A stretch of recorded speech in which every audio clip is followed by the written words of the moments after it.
We are sitting on what is left of our camper.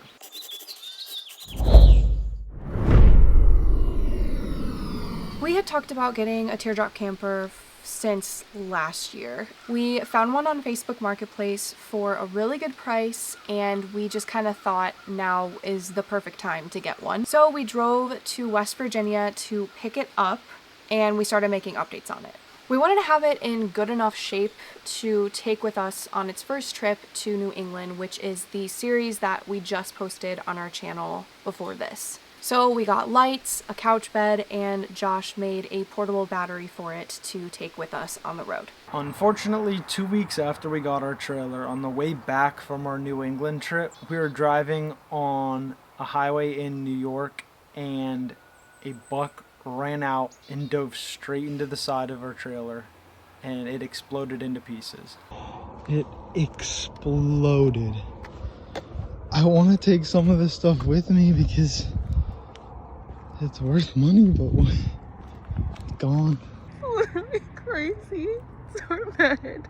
From my point of view, what happened was I unbuckled, and I think it was because we wanted like some sort of snack or something, so I unbuckled for like 10 seconds, turned around, and then heard this like, not even a loud sound. It kind of just sounded like a honestly, like that. And so while I was turned around, I looked at Josh and I was like, did you just hit a rock? I was like, that was a buck. So I could see from the side view mirror, the buck hit the side of the camper, right on the camper, and it kind of seemed like it dropped or stopped, like, oh, it hit and like bounced off. And so I was like, oh, it probably damaged it or dented it, but it's fine. And so then after he kept going, I was still turned around and looked behind me and saw the road and was like, no, like our camper is gone. You were like, our camper. And I like look in the rear view mirror to see what she's talking about, and I see the deer laying right in the middle of the road.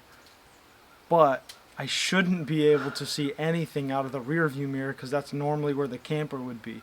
So it was just gone, non-existent. At that point, I immediately put hazards on and pulled over to the side of the road to see what the heck happened. At this point, Erica was sitting in shock. We both really didn't know what to do. When it happened, I think I was in such denial. I was like, no, like, it's probably just sitting in one piece, like, on the ground. Like, it'll be fine. We could just pick it up and put it back. Or, like, no, it's fine. And so I was just in complete shock until we, like, actually got out of the car. And that I turned around and saw that it was just the hardwood floors on the base of the trailer. And that's when I started, like, having a moment of panic and sobbing. Crazy. Oh my god. Josh. Oh my god. Yeah, deer just hit the back side of it. Did you call somebody? No. Not yet. I called. Okay. Alright. Oh my god. What the frick just happened? I just can't believe, I cannot believe it. I literally don't know what to do. Oh my god. I just don't know what to do. We did get video of the buck.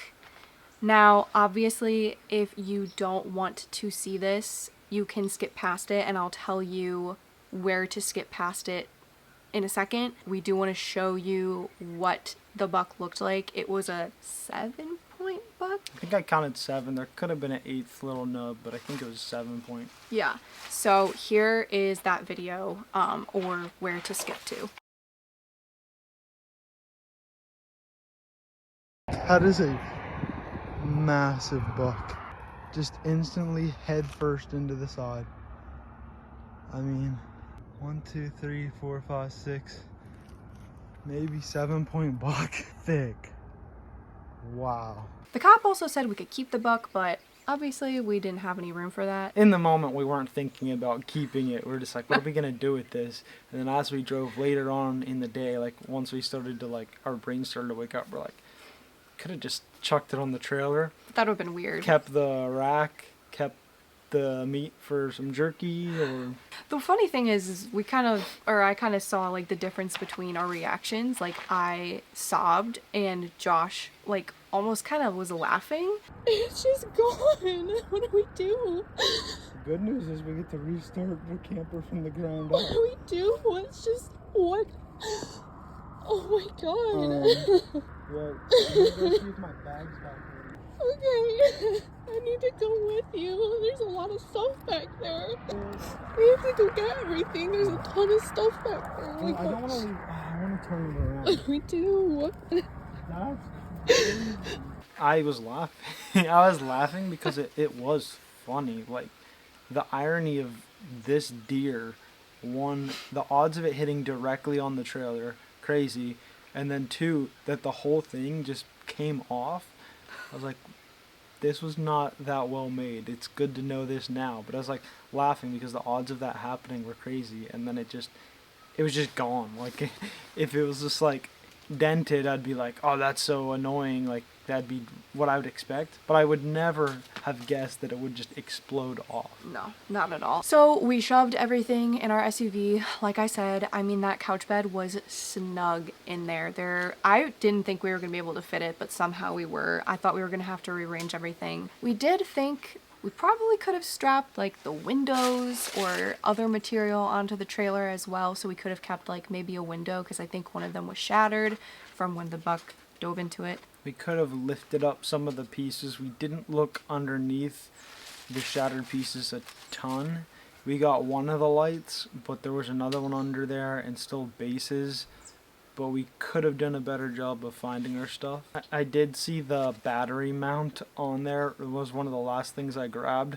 I was like, I just got this. I'm taking these. And I was like, I got to get these off somehow because they're screwed in.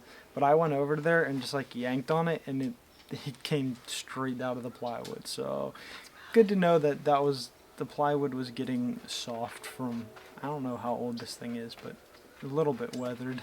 So I think we would say about 90% of what we had in there and like the camper itself was saved. Now we have to unload. Where do you want this? It's just a lot. Everything is just a little scraped up. A little broken. The shelf that we adjusted, yeah, this is a little scraped up. The blankets just were all up in the grass, all up in the water, all up in the leaves and the weeds. So I'm very interested to see what these things look like. I do know that this one already has a hole in it. I mean, a new hole. Obviously, this could be a lot worse. Let me just preface by saying that. But we're just showing you the extent of what happened to us. Fan got the worst of it. A little dark, but yeah, you can see all the scrapes and stuff. Here's the only part of one of the lights that we got. The bases were attached. Obviously, we didn't have anything to take them off, and we were kind of in a rush, obviously. The other one we couldn't find. Shaking out these blankets. Look at all of like the insulation and the leaves and just dirt that came out. We both said and agreed about and talked about that if a deer was gonna hit us, it was the best case scenario. 2 reasons: didn't touch the car, we barely felt it inside the car, so we weren't injured at all, the car wasn't damaged, and it cleanly ripped the top off. If there were still parts hanging on or flopping in the wind, we would not have been able to drive down the highway because we were still 10 hours away. We were able to fit everything pretty much inside of our car, so it really was best case scenario. So we were just like thanking God that he protected us and kept us safe. Although our camper was gone, we were fine. Moving forward, we are planning on rebuilding from the ground up. It's going to be a lot of learning, a lot of probably highs and lows, but I think we're ready to tackle it. I think we're finally in the acceptance phase. I definitely went through the phases of grief, let's just say. I was in denial, I was very angry, I was very sad, and I think I'm finally accepting the fact that it is gone, it is no longer here, and we need to move forward with our plans. So we are planning on documenting that whole new process, that whole new rebuild. If you are interested in seeing how we rebuild this thing, obviously subscribe. We would love your support. And also, if you or someone you know has access to things like RV windows or wood or materials for something like a teardrop, definitely let us know in the comments or email us. Even if you have any tips or tricks, let us know in the comments about how we can do this the best, safest, and cheapest way possible. Obviously, this is something that nobody expects to happen. There was nothing we could have done to avoid it, and we're thankful that it's just stuff. And remember to treat every situation as an opportunity, because now we have an opportunity to start this thing from the ground up and build it exactly how we want it and do with it what we want. Be careful, but also know that nothing is in your control. See you in the next one.